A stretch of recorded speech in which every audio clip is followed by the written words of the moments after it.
Breaking overnight, are the U.S. and Iran close to a deal? This week starts right now. Some progress has been made, significant progress, although not final progress has been made. President Trump says a deal is largely negotiated, but will Iran sign on? We'll have the latest from the region. Breaking overnight, shots fired near the White House. Our Selina Wang was there. Sides to remain far apart. Republican revolt on Capitol Hill. This is just stupid on stilts. Senate Republicans lash out over the president's $1.8 billion fund. We've got a lot of questions about this. The acting attorney general's attempt to answer those questions backfires. The Republican senators were pissed. People were, the entire meeting, they were screaming at the acting attorney general. Just to be clear, people that hurt police get money all the time. This morning, I speak with Representatives Brian Fitzpatrick and Tom Suozzi, the bipartisan duo behind the bill to block the fund. Texas showdown. Our John Quiñones looks at a critical voting bloc that could determine which party controls Congress next year. Are you worried at all about this apparent swing among Latino voters back to the Democratic Party? And the roundtable on what that long-awaited D-N.Y autopsy report left out. And this Memorial Day weekend, a first look at Martha Raddatz's new book, The Hero Next Door. From ABC News, it's This Week. Here now, Jonathan Karl. Good morning. Welcome to This Week. We are tracking two major stories overnight. First, a possible breakthrough with Iran that could lead to the Strait of Hormuz reopening. There's been a flurry of diplomatic activity on this, but as of this moment, it's not clear whether Iran has signed off on the agreement.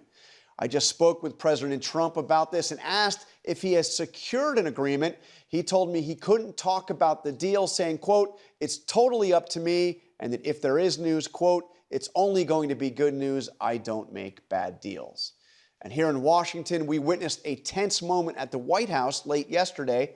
Our Selina Wang was there. And Selina joins me now from the White House. And Selina, you were there as shots rang out, clearly audible. I want to play a little bit of that scene. That President Trump has said a deal is close, only for the two sides to remain far apart. No. I mean, Selina, just horrifying. You hear the sound of that gunfire going on for quite some time. What was going on? Yeah, John, I mean, this shooting was actually happening just meters from where I'm standing right now. And in that video you played, that is the exact place where I'm here right now. I was preparing to go live for World News Tonight. And you notice in the video that I continue talking for the first few seconds of those gunshots because my initial thought was this must be fireworks or something else.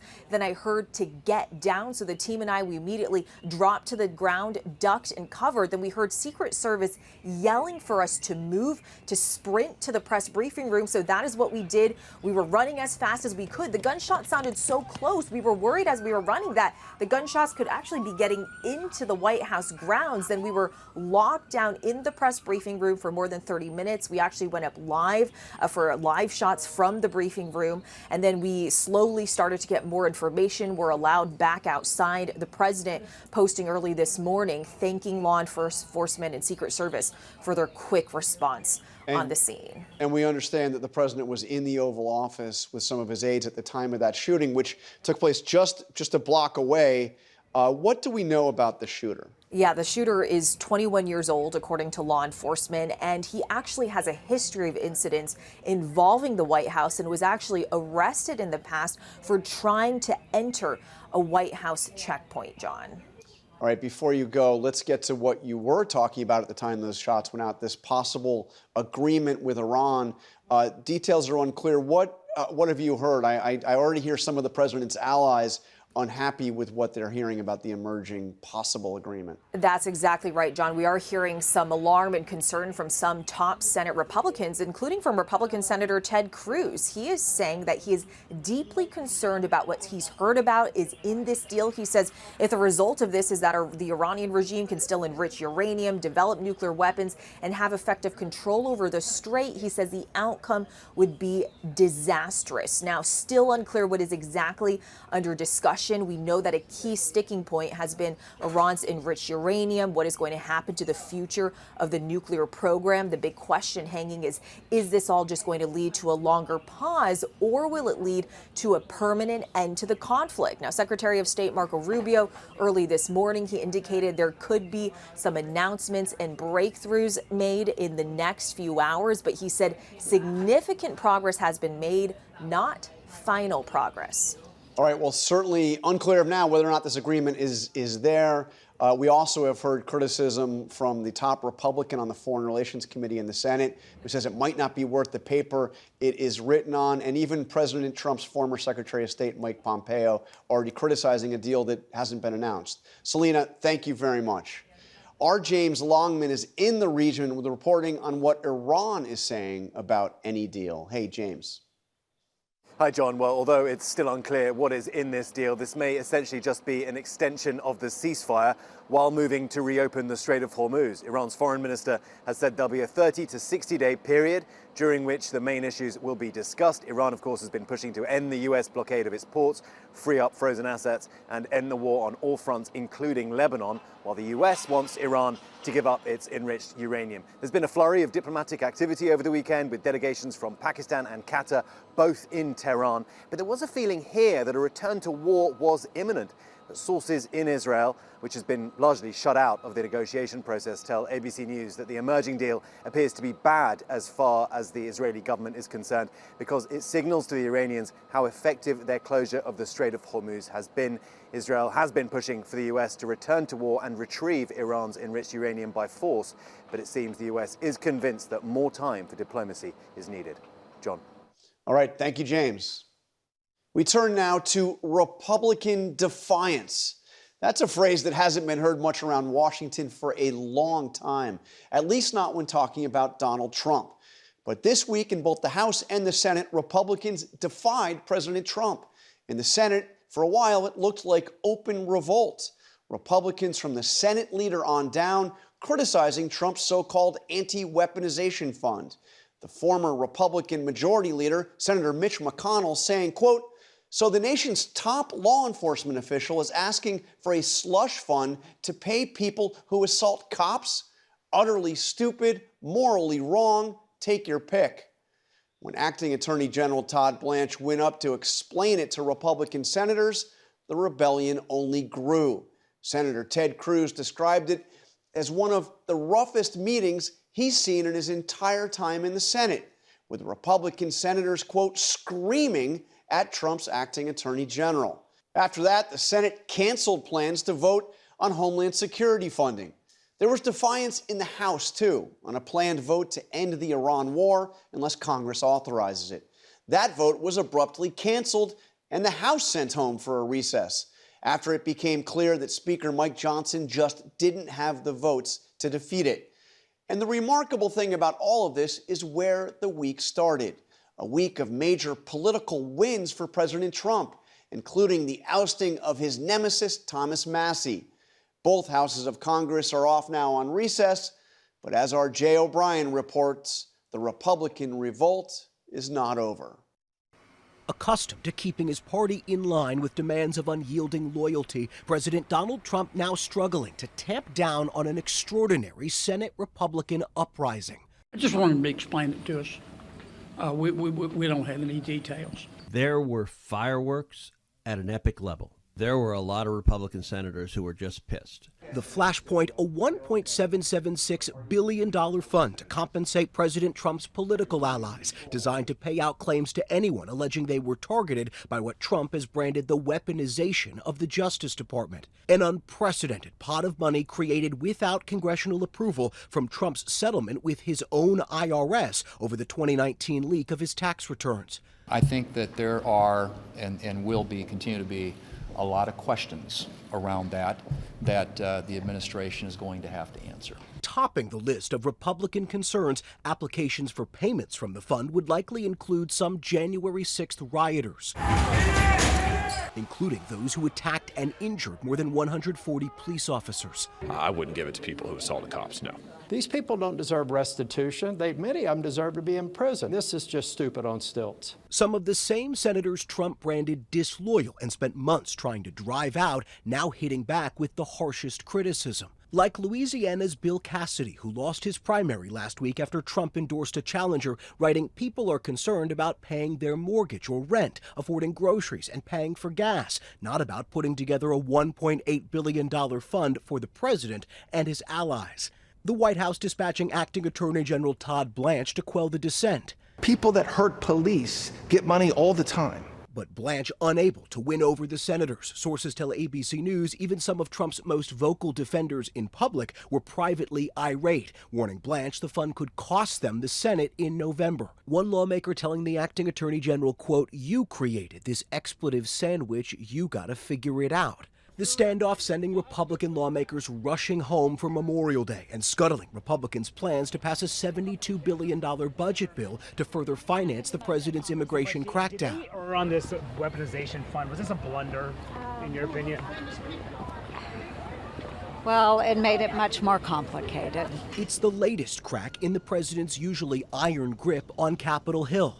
Several senators also balking at a proposed $1 billion in security funding for Trump's new ballroom, a request now scrapped because of the chamber's rules and dwindling support.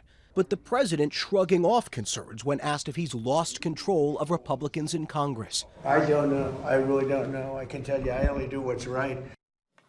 And John, in the face of that Republican revolt, President Trump is not backing down, posting just days ago that he, quote, gave up a lot of money, an absolute fortune, in his words, to create this fund. And he says it's justice for his supporters. Meantime, Congress isn't back until June, and there are no signs this showdown will end when they return. John.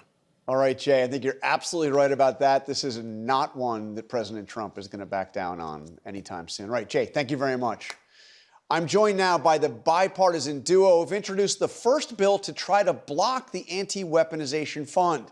They're also the co-chairs of the House Problem Solvers Caucus, Republican Congressman Brian Fitzpatrick of Pennsylvania and Democratic Congressman Tom Suozzi of New York.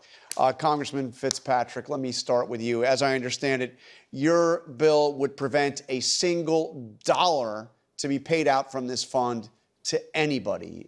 Tell me why. Yeah, good morning, Jonathan. There was a statute that was passed back in 1956, Title 31, Section 1304, created the so-called Judgment Fund. Then in 1961 and then periodically throughout the 1960s, it was watered down. Basically what that statute did, Jonathan, was it turned an appropriation that had to affirmatively approve judgments and settlements by the United States government after they were made to basically creating a pre-populated fund that the Attorney General has, broad discretion to pay out of. And that statute continued to get worse throughout the 1960s, delegating authority away from Congress towards the Attorney General. And here we are seeing a pretty bad abuse of that discretion. So what Tom and I's bill does is it amends that. First of all, it takes that appropriation immediately and says it cannot be used, not a dime, for this fund. And then the next step will be more broadly going after Title 31 to fix that statute, because that's really the root cause of the issue here. So you've probably, I'm sure you've seen this, but President Trump says that he could have settled this lawsuit. After all, his taxes were illegally leaked by a contractor for the IRS. He says he could have settled that for a fortune to himself, but instead, quote, I am helping others who were so badly abused by an evil, corrupt, and weaponized Biden administration receive at long last justice. So how do you respond to that specifically, Congressman Fitzpatrick, from President Trump? Yeah, the issue here, Jonathan, is the statute that basically bypasses Congress. There are lawsuits, this statute came into existence for a reason. There's a lot of medical malpractice, tort violations, things like that, contractual disputes that the government settles all the time. But that needs to come. Congress appropriates money. The executive branch does not have a dime of money in its own right. Every dollar that goes to the executive branch emanates from Article 1, emanates from Congress through the appropriation process, which we are in now, by the way, and are about to consider the brand new DOJ appropriations. So you better believe that this situation now is going to factor into that debate. But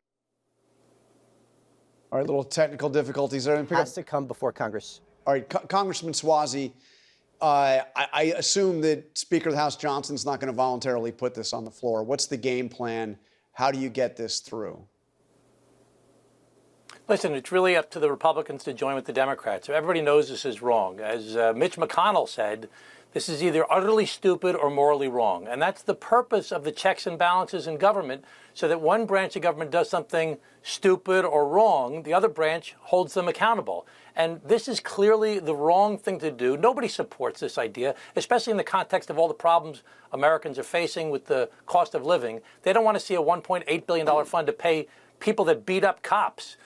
So it's wrong, it's stupid, whatever you want to pick, but it's our job in the Congress, in the Senate and the House, to hold the executive branch accountable. Now, people have been clamoring for that for a while. I think the dam is finally starting to break the closer we get to the elections, and the more people see that they're going to be held accountable to the voters. The voters don't want this, and so we need to give them what we're supposed to do, which is to hold the executive branch accountable. So even if you find a way to get the necessary Republicans on board, and I assume you'll do a discharge petition like it was done with the Epstein files, I assume that's the game plan. But even if you get it past the House, you somehow get it past the Senate, President Trump's not going to sign this thing. So what's plan B?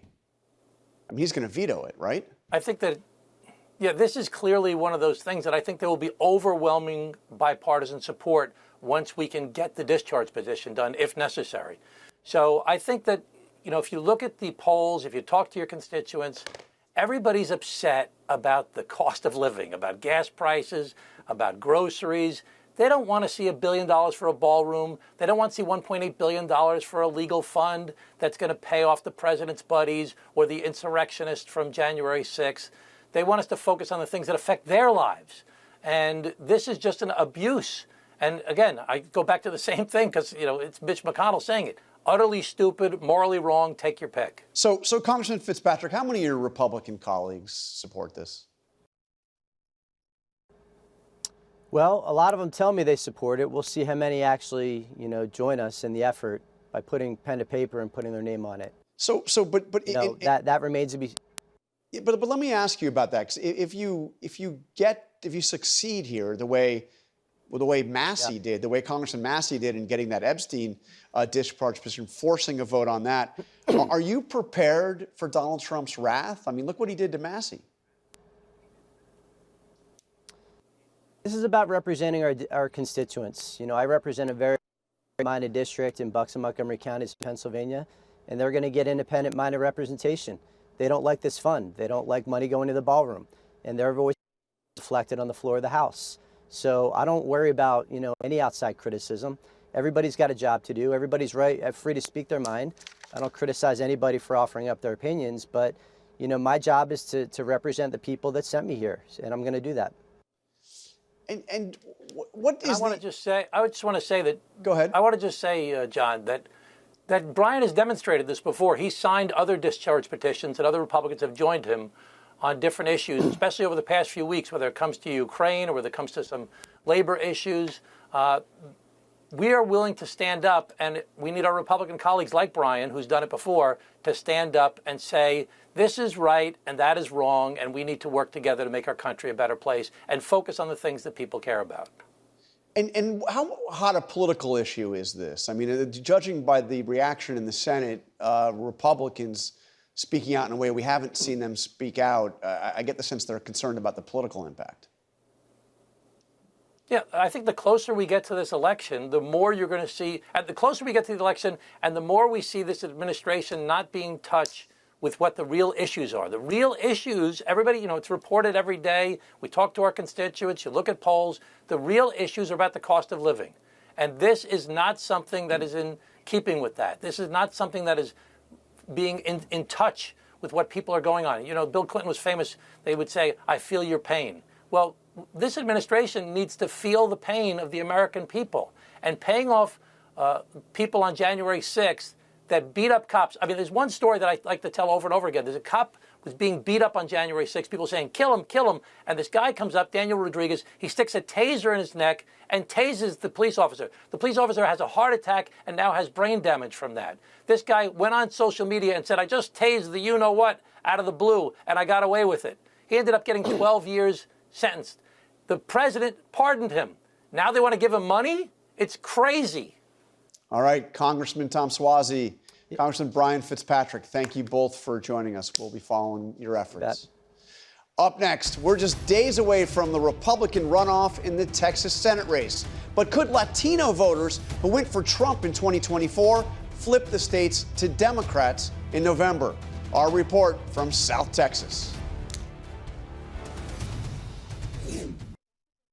I'm so honored to have President Trump's endorsement. His endorsement, in my opinion, is the most significant endorsement that in my lifetime. So when he endorses, it has a tremendous impact. Ken Paxton would be an albatross around the neck of the Republican ticket in November. If I didn't believe that, I wouldn't literally be running today. Incumbent Senator John Cornyn and his primary challenger Ken Paxton reacting to President Trump's endorsement of Paxton just days before their runoff election on Tuesday. The move angered some Senate Republicans who fear Paxton is an easier opponent for Democrat James Tallarico. That matchup could be decided by a key voting bloc. Latino voters in the Lone Star State who swung sharply towards Trump in 2024. The question now, can Democrats win them back? ABC's John Quiñones reports from the Rio Grande Valley. Here in South Texas, the sounds of construction are usually a sign of economic progress. But under the Trump administration, with the president's harsh immigration crackdown and struggle to bring down prices, the construction business has been ground to a near halt. I like to describe it like you're in a boxing ring and you're getting hit with a right and a left at the same time. Mario Guerrero is the executive director and CEO of the South Texas Builders Association and a three-time Trump voter. I've been a Trump supporter since the beginning. But as Donald Trump has carried out his deportation agenda, Guerrero says his business and workforce have taken a hit. We've been dealing with all sorts of different cases like ICE, having to come into the construction and start asking people for documentation. We also had to deal with the fact that, people with proper documentation were being apprehended as well. Here in the Rio Grande Valley, fear and intimidation dominate the immigrant community. Are your workers here legally? Yes, sir. They're here legally. Yes, sir. And some of them are afraid? Well, yes. Of course they're afraid because, we're brown, right? And when you're brown right now nowadays, you're being questioned as to what you're doing, where you're at, where you live. Trump's return to the White House was in part driven by historic gains that he and the Republican Party made with Hispanic voters nationwide. Nowhere was that more on display than here in Texas, where Trump won 55% of the Latino vote, 14% more than he won in 2020, and 21% more than in 2016. Along the southern border with Mexico, Donald Trump turned what was previously solidly Democratic territory into a near Republican firewall. Last summer, with Republicans looking ahead to the 2026 midterm elections, they sought to shore up their narrow majority in the U.S. House by announcing new proposed congressional maps in Texas. It's a very simple redrawing. We pick up 5 seats. Those new maps were signed into law by Governor Greg Abbott, despite backlash from the state's Democrats. The maps took 5 Democratic-held seats and tipped them in the Republicans' favor. Texas is now more red in the United States Congress. 4 of those 5 districts are majority Latino and were drawn under the assumption that Republicans would maintain their gains with Latino voters in future elections. But Latinos are not a reliably Republican or Democratic voting bloc. And with Trump's approval numbers on immigration and the economy below 50% in most polls, Republicans in Texas are worried that a sharp Latino turn back to Democrats might be on the horizon. At a certain point, there's going to be a pushback. Republican Javier Villalobos is in his 5th year as mayor of McAllen, a border town with a population of about 150,000. He praises the GOP for using the issue of immigration to their advantage, but now fears they've overplayed their hand. When people that are good and productive that have been part of our local fabric are being removed, that made it a little more difficult. As mayor of a town that's 90% Hispanic, Villalobos has seen how Trump's standing with Latinos has changed. And those 5 districts that Republicans are counting on in Texas to keep their majority in the House, Villalobos says all 5 could now be at risk. They were changed so that to give a Republican a chance, but I'm not sure it's going to happen. For their part, Democrats are targeting candidates they think can help claw back the support they used to have with Latinos. This was a district that I guess they assumed would never be able to flip back. Bobby Pulido is a 5-time Latin Grammy nominee and the son of a migrant farm worker. He believes his campaign for a competitive House seat is built to flip the script for Democrats. What do you see happening with the Hispanic vote come November? Oh, it's going to be a big change, a huge change. I know, the analysts and stuff say, oh, it's a +18 Trump district. Nobody's going to ever be able to win it. It's impossible. Well, you'll just see in November how we'll do. Pulido's opponent is Congresswoman Monica de la Cruz. She says her focus on the community, not national storylines, is what matters. Are you worried at all about this apparent swing among Latino voters back to the Democratic Party? Well, I'm worried about making life affordable for the people of South Texas, making sure that I don't look at what's happening in the nation or what may be perceived to be happening in the nation, but that I focus on fighting for the people of South Texas. As for the Democrats, they will need that swing among Latinos to have any chance of winning the state's Senate seat up for grabs in November. This election is our chance to take power back for ourselves and our communities. James Tallarico used strong Latino backing to capture the party's nomination in March and has given Democrats hope that they could win a statewide race in Texas for the first time since 1994. I traveled down to South Texas. I came here to San Antonio, showed up in Latino neighborhoods in Houston and in Dallas, and I listened. I heard about how this cost of living crisis is crushing Hispanic families all over the state. He is keenly aware of how he says Democrats have failed Latinos. They took Latino voters for granted in this state. I think about South Texas, the Rio Grande Valley.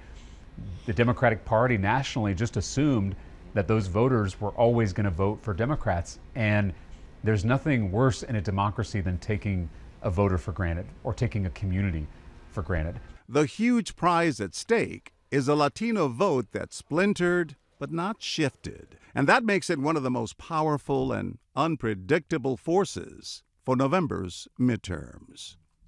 Our thanks to John Quiñones. Up next, the long-awaited Democratic autopsy of their disastrous 2024 election. And the 2 big things the report doesn't mention. Let's bring in the roundtable. Former DNC chair Donna Brazil, Notice political columnist Dana Milbank, SCOTUS blog editor Sarah Isgur, and National Review editor Ramesh Ponnuru. So, Sarah, what was it that really actually sparked that revolt that we saw in the Senate? It has been thing after thing of the president taking power from Congress in terms of their legislative power, and now he's taking their appropriations power and at the same time undermining all of the, John Cornyn, a very popular member in the U.S. Senate, in favor of Ken Paxton.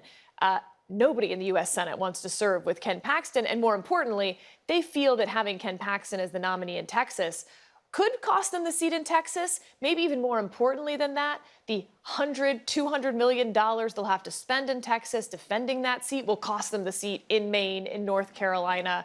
So they see this hanging in the balance, and that Donald Trump, supposedly the leader of their party, does not care whether their party maintains control, is popular with voters, is doing the things they came into office to say. They're having a revolt against his leadership. And Ramesh, you have the list of Republicans in Congress who have been targeted by Trump is growing. I mean, this has to come back to haunt you. I mean, it was Bill Cassidy who was defeated, I mean, an embarrassing defeat after Trump endorsed his opponent. John Cornyn Tillis, who decided not to run after Trump made it clear he was going to oppose him. I mean, Rand Paul is probably he's got to be upset over the way Thomas Massie, his ally in Kentucky, was I mean, there are a lot of Republicans that are unhappy with their leader. They're caught in a very bad dynamic now. If you think about all of Donald Trump's recent political successes, they're all triumphs within the Republican Party. Yeah. His standing with the general electorate is bad, and it's been getting worse. And these Republicans in Congress are aware of the fact that they've got to face the general electorate in November. And they see things like this so-called anti-weaponization fund, and they see, A, it looks weird and it's unpopular, but B, it's also not in keeping with the public's priorities. So the kind of argument that you're seeing from Senator Cassidy, the outgoing Republican, and Congressman Suozzi earlier on this show, which is voters are concerned about their gas prices, and this guy is talking about sending money to his fringiest political allies. That is a very bad message going into the election. And Dana, what is it with this trend that we've seen with Republicans forced out, either by losing a primary or not running, suddenly showing this courage to stand up to Donald Trump? I was thinking we need a new term. We used to call these lame ducks. These are brave ducks, or you've got a way with words. What do we call them? Yeah, they're not exactly profiles in courage. And I mean, we've seen this happen repeatedly, right? A guy loses his primary, and suddenly he's a changed man. And you do get the sense if you could give the Republicans on the Hill truth serum, they would behave in a very different way.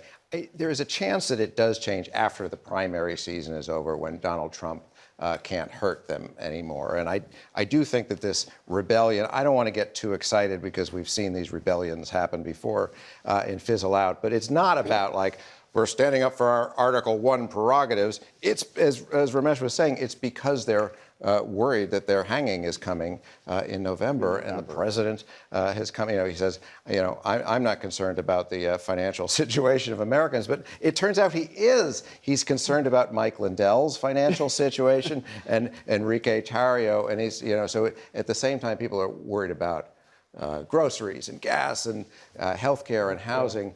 He's now got this slush fund going to his followers on top of the $4 billion he's made for himself and his family through crypto, through 3,000 stock trades, and now his sons are apparently selling drones to the Air Force. So it's that message that bringing in money for himself and his cronies while the rest of the country is really struggling. That's why Republicans in Congress. And I noticed you didn't mention Marjorie Taylor Greene. Yeah. And perhaps many other Republicans who decide to get out of town or retire versus have to day in and day out have to pledge their loyalty to one man and not the Constitution. Look, Sarah, last week you said something, and I went back and looked at the settlement suit that came about in the Obama administration. This stinks. It's a brazen theft of taxpayers' money.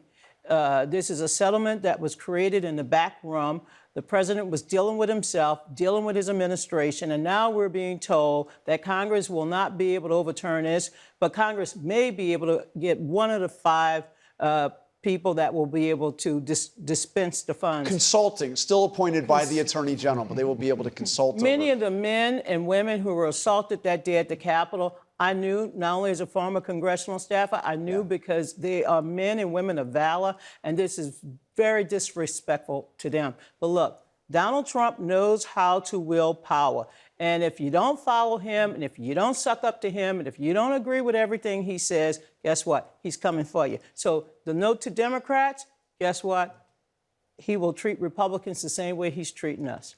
Well, the acting Attorney General, if he does actually get nominated, may have a slightly tougher time getting confirmed in that Senate after the performance up there. But I have to ask you, Sarah, because you worked at the Justice Department, you were a senior official in the Trump Justice Department.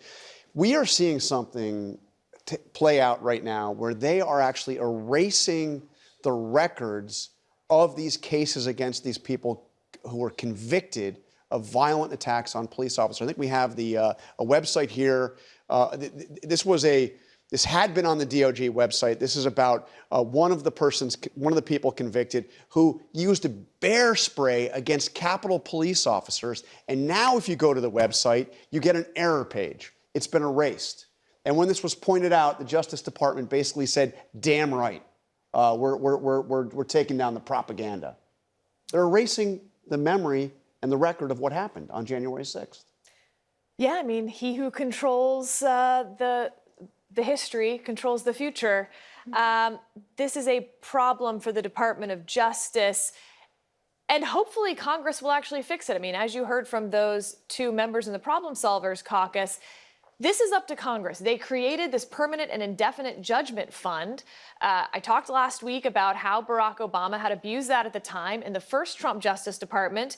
We banned sue and settle and third-party settlements, this idea of sort of self-dealing with your friends to give money to your political allies or to go around the legislative or regulatory process to create new rules because of a settlement. That's obviously been ditched and now turned up to like not even 11, like a 20 on the amp. This is unlawful in so many different ways. It's hard to do them all in a Sunday show, but the two big things are, one, Trump was dealing with himself, therefore it wasn't a settlement, and two, these people who have not filed lawsuits at all because they are time barred. They had a 2-year statute of limitations and Biden's been out of office for 18 months. So how can you draw from the settlement fund, the judgment fund, for something that is not a settlement and are not judgments? And let's not forget Charles Edward Littlejohn. I had to write it down, Littlejohn, in 2024 pleaded guilty, and he's serving 5 years in prison for releasing Donald Trump taxes. Yeah. But now Donald Trump and his family, his business, and whoever will be exempted from being audited for the rest of their lives. Right, that's a whole other aspect. That is why this is brazen and wrong. Do you mind, Don, if we turn to the DNC autopsy about what went wrong in 2024? I mean, just to hit a subject near and dear to your heart. I would much rather talk about phase one of the so-called Iran settlement. Of course, there's so many other things I would even like to talk about the NBA playoff. Look, it's a cold case, right? It's a cold case. Somebody want to re-examine the body, and you get this forensic examination with no summary, no conclusion, no footnotes. Ken Martin, the chair of the Democratic Party, was absolutely right to distance himself from it. In fact, it should have been redacted, like most of the Epstein files. It should be put in a time capsule. Like I would never give it a bottle of wine. It is just utterly embarrassing. But here's what Democrats want. Democrats want a party that fights, a party that can rebuild and regain the trust of the American people, that can focus on the issues that the American people care about. This is an inside the beltway, kind of like who did this, and I'm not going to become part of the circle. But wait a minute, though. I mean, Dan, don't you need to learn the lessons of the previous failures, not to repeat them? Is that not nobody to look at? Yeah, maybe you want to learn from them, but I don't think this achieved that. Now, we can stipulate that this would not have happened. Was the blank conclusion the first hint? This would never have happened in Donna Brazil's DNC. I mean, are the finances there so bad that they couldn't actually hire a proper medical examiner to do this autopsy? It's like they got this butcher to come in and do this half-baked report. So I don't understand the whole concept. I don't understand why it was released. It's also like, why did Democrats lose? Well, it's like Captain Obvious, right? Why did incumbent parties all around the world lose at that time? There was high inflation, and that was coupled with the problems of Biden staying in the race too long and the backlash against a black woman being the Democratic nominee. There you have it. Pretty simple right there. But wait a minute. As I understand it, the report does not address Biden's age and that decision. And Ramesh, you pointed out it uses the word inflation, but it doesn't actually talk about inflation. That's right. It uses the word inflation only when it's talking about campaign spending. So it wants to compare it, which is what Americans care about. Right, exactly. Don is absolutely right. It's inside the beltway. It's like the consultants talking about what consultants did and how they spent the money, and not about any of the issues that kept a majority of Americans from voting with the Democrats. And I do disagree, because I don't think it's totally obvious. I think that Democrats do need to grapple with, in particular, the way they mishandled immigration. during the Biden administration and the way the public reacted to that. And the pendulum swung again, and the public's unhappy with the way Trump is approaching this. But I think there's an underlying vulnerability there that the Democrats need to address before 2028. And Sarah, just to be fair, you were at the RNC when you did the autopsy of the 2012 loss, which didn't exactly set the course for the future of the Republican Party. No, it did not, and maybe that will be a lesson for Democrats. I mean, look, everything is heading their way for this midterm election in terms of fundamentals of the economy, of the unpopularity of the person in the Oval Office. And yet, Republicans don't have to outrun the bear. They just have to outrun the actual Democrats on the ticket who have proven over and over again that they will snatch defeat from the jaws of victory. Take a look at what happened in Georgia and take a look at what's going to happen in Texas. Democrats have. We'll see. Up next, my conversation with Martha Raddatz on her remarkable new book, profiling the heroes of the September 11th generation. We're back in a moment. As we mark Memorial Day, my co-anchor Martha Raddatz is out with a new book, The Hero Next Door, Stories of Patriotism and Purpose. I sat down with Martha to discuss some of the remarkable stories in this book and why she chose to focus on the 9/11 generation of heroes. I have stayed in touch with so many of the people I cover over the years, and you suddenly realize who they are and what they've done since and how long you've known them and how extraordinary their stories are. The thesis of your book, as I see it, is that you just don't know who the heroes are. You don't know who the heroes are, and this 9/11 generation, there are a lot of heroes. Whatever you think about politics, whatever you think about the wars, it's the people who fought them, the people who did the best they could do. Many were injured, there was loss, there are families in here who lost loved ones. There are people who are caring for a son who was badly injured in the war. This generation is no less great than the greatest generation, and I just feel people should read about it and read about these people and the resilience they still have today. And you touch on the humility of these heroes. There's a passage right in the beginning of your book that really struck me.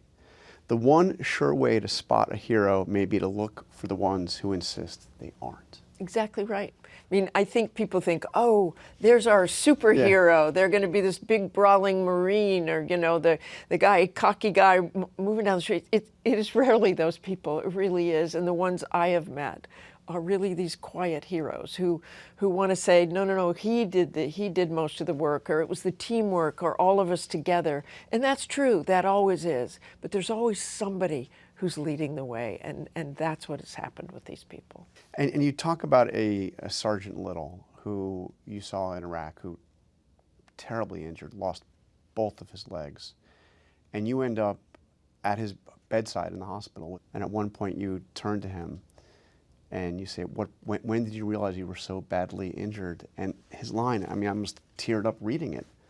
Ma'am, they aren't bad, he said with a smile, I'm alive.